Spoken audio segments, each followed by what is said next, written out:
اب خبر شامل کرتے ہیں مدی بہاؤالدین سے، جہاں پر جماعت جلالیہ کے تعاون سے اظہار یکجہتی کشمیر ریلی نکالی گئی۔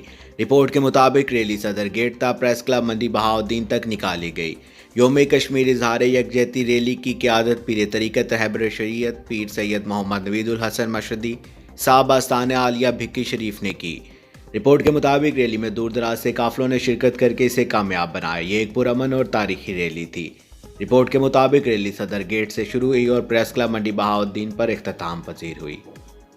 مزید جانتے ہیں عمر اشرف کی اس رپورٹ میں۔ شفیع معظم رحمت دو عالم حضرت احمد مجتبیٰ جناب محمد مصطفیٰ علیہ تحیات و ثنا، معزز سامعین، حاضرین، شرکائے ریلی، آج کا یہ دن یا پاکستان کا رشتہ کشمیر کے ساتھ صوفیہ کے افکار کے امین ہونے کا بھی ہے، اولیاء کاملین کے ساتھ محبتوں کا رشتہ بھی ہے، اور اس لیے جماعت جلالیہ یہ اپنی ذمہ داری سمجھتی ہے کہ کشمیری مسلمانوں کے ساتھ اظہار یکجہتی کیا جائے۔ اور آج صدر امت اسلامی مقبوضہ کشمیر برادر سنگھ